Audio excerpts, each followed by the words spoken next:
All aboard for the transcribed premiere production, The Cruise of the Poll Parrot, that thrilling story of the days of the whalers and adventure on the high seas. This is the story of Johnny Robbins and Sue Grange, a boy and girl who sail away on the good ship Poll Parrot on a whaling cruise that turned out to be a search for a diamond mine. With them are Captain Dalton, master of the ship, and Old Dickson, the one-legged sailor who takes care of the ship's mascot, Poll Parrot himself. Ezra Grange, Sue's brother, who, as the owner of the ship, is the man who is responsible for the treasure hunt, and other members of the crew. As we pick up the thread of adventure, it is the year 1860. The Poll Parrot is heading homeward and has stopped for water and provisions at the lonely group of islands called Tristan da Cunha in the South Atlantic. Johnny, Sue, Dickon, Captain Dalton, Ezra Grange, and several of the crew have just come ashore on the beach of Tristan, the main island of the group, and are standing on the beach looking toward the tiny settlement. This is the most beautiful island I've ever seen. Oh, that gigantic mountain that rises out of the center. Why, that looks like snow on the top. Aye, lad, and snow it is. It's a monster mountain for sure. Why, she's almost 8,000 feet high. Oh, those are the cutest little houses down there. I'm surprised anyone would live so far away from anything else in the world. Aye, lass, it's about the lonesomest settlement in the world, all right. Ships don't often call here, and after all, the whole island's only 20 square miles, and it's 1,500 miles away from the nearest settlement. Look, Captain, here come some of the inhabitants out to meet us. You're sure they're friendly? Oh, blow me down, Mr. Grange. Of course they're friendly. They're a mixed race, to be sure, but as kind of people as you could expect to meet. See, Captain, this must be the leader coming forward to meet us. Peculiar-looking old chap. And there's others behind him. And children, too. Gosh, just think. They never have to worry about going to school way out here in the middle of the ocean. Lash me to where you're on, lad. You know, now, that's no way to be talking, it ain't. Why, the day'll come when you'll be sorry you spoke so blinking mean about school. Johnny don't like school. Johnny don't like school. Stow it, Poll Parrot, you bloomin' pelican. Well, here's the old fellow now. Ahoy, mate. Captain Dalton of the whaler Poll Parrot speaking out of New Bedford. We're putting in for water on a brief spell before sailing home. Welcome to Tristan da Cunha, sir. Welcome all of you. My name's Cotton, sir, governor of the island, sir, in the name of Great Britain, for who I served many years in the Royal Navy on a man of war, sir. And this is my wife. Well, bless me, it's young ones. You must come down to the house and let me fix a bite for the young ones and a meal for all you gentlemen. Of course. You must all come with me and have a spot of cheer. Well, this is very kind of you, Mr. Cotton. By the way, Grange is my name, owner of the Poll Parrot. I hear from the captain here that your island is often visited by ships. Oh, well, to tell you the truth, sir, we've seen enough in the last 10 years or so, sir. You see, Yankee whalers like yourself are bound in these seas, knowing that whales pasture in these waters. But this year, well, sir, I'm surprised to see you put in so boldly in these troublous times. Don't you know, sir, that the Confederate cruisers have been using these islands as a base to attack Yankee shipping? Confederate cruisers? Oh, vast man, I don't know what you're talking about. You don't know, sir, that the United States of America has split in two parts over not having slaves, sir? Strike me, mate. You can't mean our country's at war with itself. It's true. The South has split from the rest of the country and is calling itself an independent nation. The Confederacy it is. Oh, Ezra, that's awful. How could Americans ever fight each other? Well, Sue, my dear, men sometimes do strange things when they're angry. We don't know much about this fighting, but if there's a war between the states, it looks like trouble for shipping. You're right there, sir. And the Confederates' gunboats are always down here and Tristan to capture Yankee whalers. So that's what you meant when you spoke of our boldness, Mr. Cotton. We saw no warships, though, near the islands. You were fortunate indeed, sir. We'll be glad to have you as long as you may care to stay, sir. But it's only fair to warn you what might happen if a cruiser sails into the passage and finds your vessel anchored out there. Captain, I think we'd better set sail from here as soon as we can. I've asked Mr. Grange. We've faced trouble before, and we can do it again. But we'll not waste time. There's no use looking for squalls when they ain't around. We'll stow in some casks of water then, Mr. Cotton, look over the ship for any repairs we need, and in a couple of days we'll hoist anchor. Avast! What was that? Captain Dalton! There's a full-rigged vessel sailing toward the island firing cannon. And the Poll Parrot is out there right in its path. What if it's a warship? Easy there, me hearties. We'll hold to. It's flying no colors. All we can do is stand our ground and hope if she does attack our ship out there, our men on board will be ready for her. Rock! All hands ahoy! Dirty weather ahead! Rock! Rock! or seen anything him. like that. Why, He's that gone boat by is out here. there. I don't know what she's doing. Well, 10 minutes have gone by and there's been no firing.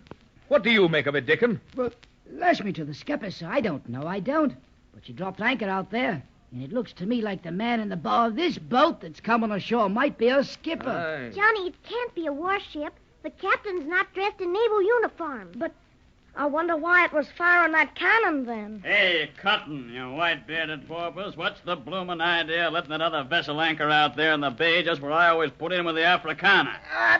But please, sir, Captain Krause, sir, I didn't expect you back so soon, sir. I didn't think there'd be any harm. Just do it. You know that's the most sheltered spot in the harbor where I always wants to drop anchor. Avast there, Captain Karsh, whoever you may be. It's my ship you're referring to, and I'm so sorry I ran into your private slice of the harbor.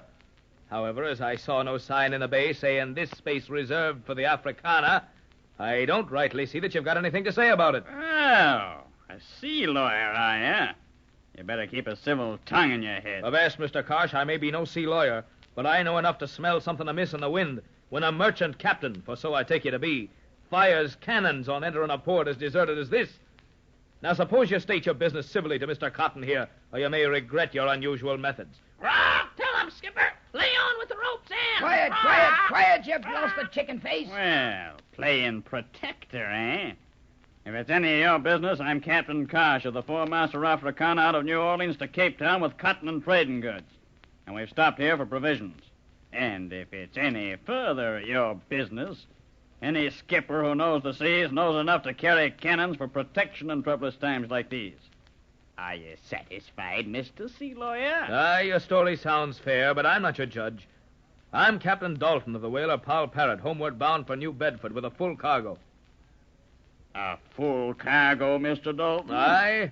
Your ship's riding high in the waters for one with a full cargo of whale oil, if I know anything about it. Avast, Mr. Karsh, you don't know anything about it, and there's no reason why you should. Let's end this argument and transact our business as we should. There are certain courtesies of the seas. Captain, there's them skippers what don't have enough sense to know the courtesies of the sea. Rock! Blasted pirate! Blasted pirate! Rock! That's enough, Dickon. We didn't ask for your opinion. Oh, Dickon, you shouldn't have said that. There's no use getting the other captain angrier. Oh, I can't help it, lad, that I can't. I can tell a seagoing bully when I sights one, and he's one of 'em. You may lay to that. All right, we'll have done with it. I get first choice of all the provisions as usual, Mr. Cotton. But, sir, maybe Captain Dalton here... Avast, Mr. Karsh, I made port here first. But even then, I'm willing to give you equal choice. But first choice of provisions you'll not have. And why not? He knows I'll pay well for him when I reach Cape Town and return. Well, why not pay now? Trade from your cargo. These folks can use cotton or other supplies better than your credit, which means less than nothing in this end of the world. Yeah, still interfering, eh? I suppose you can pay for all the provisions you want in cash. We certainly can, and more handsomely than you with all your bullying talk. Oh, you can, eh? It looks funny to me, Captain Dalton. A whaler that by the looks of her carries little whale oil it is fixed to pay any price. Maybe you picked up a pirate treasure chest, eh? Of course, it ain't none of my business. Right! It ain't none of your business! Rock! Looks like the bloomin' parrot knows you pretty well after all, Captain Karsh. Hang the bloomin' bird. Very well, I'll have to agree with you. But you're lucky to share a lake with Captain Karsh. Let's get the dealing over with. Aye. For in the day we'll weigh an anchor ourselves. And then we're homeward bound.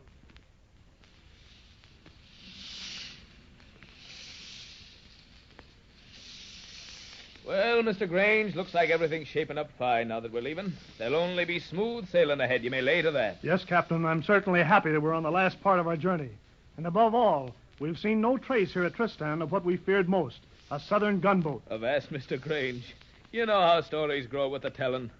I'll wager you we'll never see a warship all the way back to port. Here we are at the ship. Come on, you two youngsters. Up the ladder with you, Johnny and Sue. Come on, I'll give you a boost. Up you Hoist the go. whaleboat to the davits, Mr. Buscala. Step lively, men. Stand by to weigh anchor. Mr. Wainwright, send hands aloft to put on full sail. There's a spanking good wind to make the most of. Avast. Lash me to a yard arm. Captain Dalton. Look after a moment. That blinking swab Karsh is putting on old canvas on his ship. Well, blow me down, Dickon, what of it? We knew that the Africana expected to leave today, too. Aye, sir, we did that. But if you'll remember, Captain, he's bound for Cape Town, ain't he? Aye, so he is. And what of it, man? Well, sir, if he's bound for South Africa, and we're heading north for New Bedford, so help me, Captain, why is he tacking about and following us? What? Blow me down. He is swinging about. Oh, Dickon, you don't suppose he's going to give us any trouble? Well, Miss Sue, I can't say what's in the windlass. Oh, All I know is when the skipper of a merchantman arms his vessel with heavy guns and goes about bullying poor settlers, and then he changes his course to follow a ship, he's more likely to be a bloomin' privateer than a merchant skipper, he is. A privateer, is he? Well, blow me down, mates, with a seaworthy craft like the Poll Parrot. We'll show him our heels in short time. Ahoy! Hoist anchor! Ahoy! We're sailing! Wrong! He's a pirate! He's a bloody pirate! Wrong!